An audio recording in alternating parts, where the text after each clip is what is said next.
बिस्मिल्लाहिर्रहमानिर्रहीम अस्सलामुअलैकुम। आज मैं आपके साथ शेयर करने जा रही हूँ सीज़न की एक बहुत ही मज़े की सब्ज़ी। आज हम बनाएंगे पालक शलजम। अच्छा, बहुत से लोग शलजम नहीं खाते इसकी कड़वाहट की वजह से। आज मैं आपको एक बेहतरीन तरीका बताऊँगी शलजम की कड़वाहट दूर करने का। तो चलें देखते हैं इसको बनाने के लिए हमें किन चीज़ों की ज़रूरत है। सबसे पहले हमने यहाँ पे लिए हाफ़ केजी शलजम। 1 किलो पालक लिए, इसको अच्छी तरह धो के 3 से 4 पानी के साथ अच्छी तरह धो के साफ़ कर लेंगे ताकि इसके अंदर जितनी भी मिट्टी हो वो मिट्टी निकल जाए। उसके बाद शलजम की कड़वाहट कैसे दूर की जाती है वो तरीका मैं आपको बताऊंगी। जब भी आप अपने घर में शलजम बनाएं तो शलजम को बनाने से पहले इस तरह इसको खुले पानी में आप बॉयल करें तो इसके अंदर जितनी भी कड़वाहट होगी वो ख़त्म हो जाएगी। तो इसकी कड़वाहट दूर करने के लिए इस तरह मैंने एक पतीले में डाला है पानी। पानी थोड़ा आपने एक्स्ट्रा शामिल करना है। जैसे पानी आपका गर्म हो जाता है उसके बाद जो शलजम हमने काट लिए थे वो भी इसमें डाल देंगे। साथ ही मैं इसी पानी में पालक भी बॉयल कर लूँगी ताकि हमारा काम जल्दी से हो जाए, हमारे टाइम की बचत हो जाए। अलग अलग बॉयल नहीं करना, एक साथ ही इन दोनों चीज़ों को बॉयल कर लेंगे।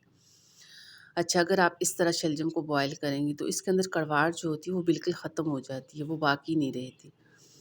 अब यहाँ पे हमने इसको इतना बॉयल करना है ताकि शलजम भी हमारे थोड़े बहुत सॉफ्ट हो जाएं और पालक भी हमारी अच्छी सी सॉफ्ट हो जाए। लेकिन बहुत ज़्यादा शलजम का हमने शीरा जिस तरह बन जाता है बहुत ज़्यादा गलाना नहीं है। अब जैसे शलजम हमारे पालक और शलजम हाफ़ डन हो जाते हैं उसके बाद इस तरह इसको पानी में से निकाल देंगे। इसका जितना भी कड़वा पानी होगा वो पानी हमने ड्रेन करना है, पानी नहीं रखेंगे और इसको यहाँ पे हमने पानी में से अलग कर देना है। तो अब चलें इसका मसाला तैयार करते हैं। शलजम पालक बनाने के लिए मैंने यहाँ पे इस तरह कढ़ाई में शामिल किया है घी। अच्छा, जितना आप अपने सालन में घी का इस्तेमाल करते हैं उस लिहाज से आपने इसमें घी शामिल करना है। तो मैंने इसमें 1 कप घी शामिल किया। जैसे हमारा घी गर्म हो जाता है उसके बाद 1 चम्मच मैंने इसमें शामिल किया है साबुत ज़ीरा। अच्छा, साबुत ज़ीरा डालने के बाद जैसे इसकी खुशबू आने लगती है उसके बाद 2 प्याज इस तरह पतले पतले स्लाइस में काट लिए थे वो भी इसमें डाल देंगे। अच्छा, प्याज जैसे हम इसमें शामिल करेंगे उसके बाद प्याज को हमने अच्छा सा फ्राई करना है। लेकिन हम सब्ज़ी बना रहे हैं तो सब्ज़ी बनाने के लिए प्याज को बहुत ज़्यादा पकाया नहीं जाता, बहुत ज़्यादा इसका कलर डार्क नहीं किया जाता। बहुत सी सब्ज़ियाँ ऐसी होती हैं जिसमें प्याज का कलर डार्क किया जाता है, लेकिन इसको बनाने के लिए हम प्याज का कलर बहुत ज़्यादा डार्क नहीं करेंगे। अब जैसे हमारा प्याज का कलर थोड़ा सा सुनहरी हो जाता है उसके बाद मैं इसमें शामिल करूँगी लहसुन अदरक का पेस्ट। अब यहाँ पे आप इसका कलर देखें, जैसे इस तरह का टच आ जाए, इस तरह का कलर आ जाए उसके बाद लहसुन अदरक का पेस्ट इसमें शामिल कर लेंगे। लहसुन अदरक का पेस्ट शामिल करने के बाद मज़ीद इसको अच्छा सा फ्राई करेंगे ताकि लहसुन का जो कच्चापन है थोड़ा सा वो ख़त्म हो जाए, थोड़ा सा इसका कलर चेंज हो जाए। अब जैसे ही हमारा प्याज थोड़ा सा सुनहरी हो जाता है, इस तरह का कलर इसका आ जाता है उसके बाद मैं इसमें शामिल करूँगी टमाटर। 2 से 3 टमाटर हमने इस तरह बारीक काट लिए थे वो इसमें डाल देंगे।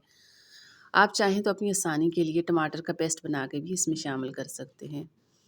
अगर आप टमाटरों का पेस्ट बना के इस तरह इसमें शामिल नहीं कर सकते तो कोई मसला नहीं है, इस तरह टमाटरों को बिल्कुल बारीक काट के भी इसमें शामिल करेंगे, अच्छी सी इसकी बुनाई करेंगे तब भी टमाटर आपके जल्दी से सॉफ्ट हो जाएंगे। बस इसके लिए आपने टमाटरों को बिल्कुल बारीक काट के इसमें शामिल करना है। अब जैसे ही आप टमाटर इसमें शामिल करें, टमाटर शामिल करने के बाद अब आपने इस तरह चम्मच से इसको मैश करते हुए अच्छी सी टमाटर की बुनाई करनी है। जैसे ही हमारे टमाटर थोड़े बहुत सॉफ्ट हो जाते हैं उसके बाद मैं इसमें कुछ मसाले ऐड करूँगी। अच्छा, मसाले हमने बहुत ज़्यादा एक्स्ट्रा इसमें शामिल नहीं करने, कुछ बेसिक मसाले इसमें शामिल करने हैं। तो मसालों में मैंने इसमें शामिल की है 1 चम्मच लाल मिर्च का पाउडर, 1.5 चम्मच धनिया पाउडर शामिल करेंगे, हल्दी पाउडर आधा चम्मच इसमें शामिल करेंगे और 1 चम्मच मैंने इसमें शामिल किया है नमक। अच्छा, नमक आप अपने टेस्ट के मुताबिक या जितना आपके सालन में नमक इस्तेमाल किया जाता है उस लिहाज से आपने इसमें नमक शामिल करना है। अब ये तमाम चीज़ें इस तरह टमाटर में शामिल करने के बाद, तमाम मसाले टमाटर में शामिल करने के बाद अब इन तमाम चीज़ों की हमने अच्छी सी बुनाई करनी है ताकि हमारे मसाले का जो कच्चापन होता है वो ख़त्म हो जाए। अच्छी सी इसकी बुनाई करेंगे। उसके बाद जैसे ही इसका घी सेपरेट हो जाता है, टमाटर हमारे बिल्कुल सॉफ्ट हो जाते हैं, उसके बाद मैं इसमें शामिल करूँगी पालक और शलजम। अच्छा, पालक और शलजम को जिस पानी में हमने बॉयल किया था वो वाला पानी हमने बिल्कुल ड्रेन करना है, वो वाला पानी इसमें शामिल नहीं करना। वो कड़वा पानी होता है, जितनी भी शलजम की कड़वाहट होती है वो उस पानी में होती है, वो वाला पानी हमने ड्रेन करना है, वो पानी इसमें शामिल नहीं करेंगे। सिर्फ़ पालक और शलजम इस तरह इसमें डाल देंगे। पालक और शलजम इस तरह इसमें शामिल करने के बाद अब इसकी हमने यहाँ पे करनी है अच्छी सी बुनाई, ताकि थोड़ी वो जो पालक और शलजम में कसर रहती है वो यहाँ पे अच्छी तरह से ख़त्म हो जाए। अच्छा, बहुत से लोग इस तरह पालक बॉयल करते हैं, तो पालक बॉयल करने के बाद इसका कलर डार्क हो जाता है, पालक हमारी काली पड़ जाती है।